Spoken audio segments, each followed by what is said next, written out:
নমস্কার। আজকে আমরা রবার্ট কিওসাকির সেই বিখ্যাত বই মানে রিচ ড্যাড পুয়ার ড্যাড নিয়ে একটু আলোচনা করব। হ্যাঁ, নমস্কার। বইটা তো অনেকেই চেনেন। ১৯৯৭ সালে বেরিয়েছিল আর আলোড়ন ফেলে দিয়েছিল। একদম। তো যারা হয়তো এখনো পড়েননি বা শুনেছেন শুধু, তাদের জন্য বলি আজ আমরা এর মূল কথাগুলো একটু খুঁটিয়ে দেখব। ঠিক।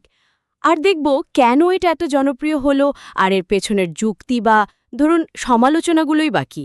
শুরু করা যাক তাহলে। বইটার একেবারে কেন্দ্রে আছে লেখকের দুই বাবার গল্প, তাই না? হ্যাঁ, মানে ব্যাপারটা বেশ মজার। একজন তার নিজের বাবা, যাকে তিনি পোর ড্যাড বলছেন। উনি উচ্চশিক্ষিত ছিলেন, সরকারি চাকুরে। হুম। আর অন্যজন তার বন্ধুর বাবা, যাকে তিনি রিচ ড্যাড বলছেন। উনি স্কুল পাশ না করেও বিরাট ব্যবসায়ী। আর এই দুজনের টাকা পয়সা নিয়ে চিন্তাভাবনা ছিল একেবারে আলাদা। একদম বিপরীত। আর এই পার্থক্য থেকেই কিওসাকি আর্থিক শিক্ষা বা ফাইন্যান্সিয়াল লিটারেসির গুরুত্বটা তুলে ধরেছেন। এই পয়েন্টটা খুব জরুরি। মানে আমাদের যে প্রথাগত শিক্ষা, স্কুল কলেজ, সেটা তো ভালো চাকরি পেতে সাহায্য করে, হ্যাঁ, ভালো কর্মচারী হতে শেখায়। কিন্তু টাকা কিভাবে কাজ করে বা টাকাকে নিজের জন্য কিভাবে কাজে লাগানো যায়। সেটাই। কিওসাকির মতে এই আর্থিক সাক্ষরতাটা আমাদের স্কুল শেখায় না, আর এটাই নাকি আসল সমস্যা। ঠিক, শুধু আয় করলে হবে না, সেটাকে ম্যানেজ করতে হবে, বাড়াতে হবে। এখানেই আসে ওই বিখ্যাত ধারণাটা অ্যাসেট আর লায়াবিলিটি, মানে সম্পদ আর দায়। এটা তো বইটার একেবারে কোর আইডিয়া। হ্যাঁ, রিচ ড্যাডের সহজ দর্শনটা হলো যা আপনার পকেটে টাকা ঢোকায় সেটা সম্পদ, আর যা পকেট থেকে টাকা বের করে নেয় সেটা দায়। শুনতে তো খুব সহজ লাগে, কিন্তু বাস্তব জীবনে কি সবসময় এত পরিষ্কার বিভাজন করা যায়? যেমন ধরুন আমরা যে বাড়িটায় থাকি, এটা একটা দারুণ প্রশ্ন। কিওসাকির যুক্তি অনুযায়ী যদি আপনার বাড়িটা থেকে কোনো আয় না আসে, মানে ধরুন ভাড়া পাচ্ছেন না, উল্টে মেইনটেনেন্স বা লোনের ইএমআই দিতে হচ্ছে, ঠিক, তখন ওই বাড়িটা কিন্তু আপনার জন্য একটা লায়াবিলিটি বা দায়, যদিও আমরা ভাবি এটা আমাদের সবচেয়ে বড় অ্যাসেট। ওহ, এখানেই তো প্রচলিত ধারণার সাথে একটা ধাক্কা লাগে। একদম। ধনীরা নাকি ক্রমাগত অ্যাসেট তৈরি করে বা কেনে, যেমন স্টক, বন্ড, রিয়েল এস্টেট, যা থেকে ভাড়া আসে, বা নিজের ব্যবসা। আর সাধারণ মানুষ? তারা প্রায়ই লায়াবিলিটি কেনে, যেমন হয়তো বড় গাড়ি বা এমন কিছু যা থেকে টাকা শুধু বেরিয়েই যায়। এই চিন্তাটা বদলানোর কথা উনি খুব জোর দিয়ে বলেছেন। ওই যে একটা কথা আছে না বইটাতে, কোনটা? আমার এটা কেনার সামর্থ্য নেই, হ্যাঁ হ্যাঁ, এটা না বলে ভাবতে হবে। আমি এটা কিভাবে কিনতে পারি। ঠিক। এটা কিন্তু শুধু টাকার প্রশ্ন না, এটা একটা মানসিকতার ব্যাপার, প্রবলেম সলভিং অ্যাটিটিউড। অবশ্যই। এই প্রশ্নটা নাকি ব্রেইনকে সচল করে, নতুন পথ খুঁজতে সাহায্য করে। তবে এটাও ঠিক, শুধু মানসিকতা পাল্টালেই কি সব হয়? বাস্তব জীবনে সীমাবদ্ধতা তো থাকেই। থাকে তো বটেই, আর এখানেই বইয়ের আরেকটা দিক চলে আসে, চাকরি বনাম ব্যবসা। হ্যাঁ, উনি তো চাকরি করার চেয়ে নিজের ব্যবসা বা উদ্যোগের দিকেই বেশি ঝুঁকেছেন।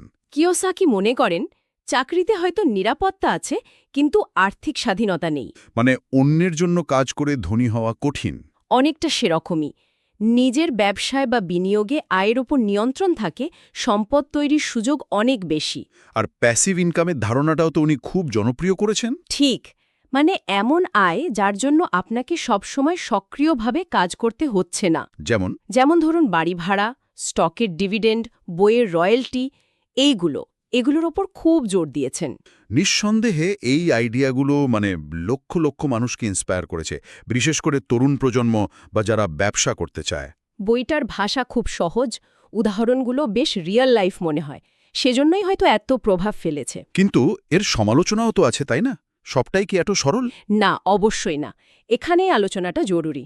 প্রথমত, অনেকে বলেন কিওসাকি কিছু জিনিস একটু বেশি সরল করে দেখাচ্ছেন। যেমন? যেমন ধরুন ব্যবসার ঝুঁকি।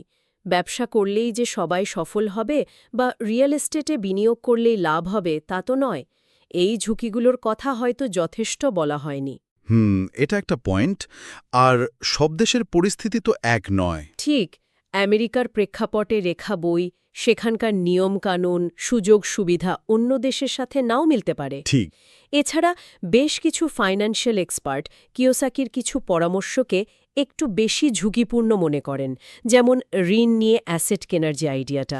সেটা বেশ আক্রমণাত্মক বিনিয়োগ কৌশল। হ্যাঁ, আর কিছু ক্ষেত্রে ওনার দেওয়া গল্প বা তথ্যের সত্যতা নিয়েও প্রশ্ন উঠেছে। আচ্ছা, তাহলে সব মিলিয়ে দেখলে ছবিটা কেমন দাঁড়ায়?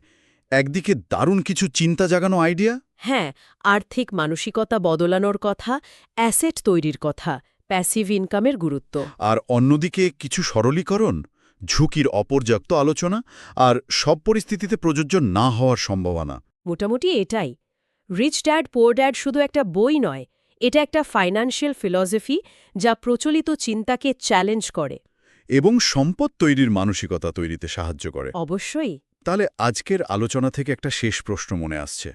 এই বইয়ের যে শক্তিশালী দিকগুলো আছে, আবার যে সমালোচনাগুলো আছে, এই দুটোকে মিলিয়ে একজন সাধারণ মানুষ যিনি নিজের আর্থিক ভবিষ্যৎ নিয়ে ভাবছেন, তিনি কিভাবে এর শিক্ষাগুলো কাজে লাগাতে পারেন? মানে কতটা নেবেন আর কোথায় একটু সাবধানে পা ফেলবেন? ঠিক। নিজের পরিস্থিতি, নিজের দেশের বাস্তবতা আর নিজের ঝুঁকি নেওয়ার ক্ষমতা, এই সব কিছু বিচার করে তবেই হয়তো এর নীতিগুলো প্রয়োগ করা উচিত। একদম।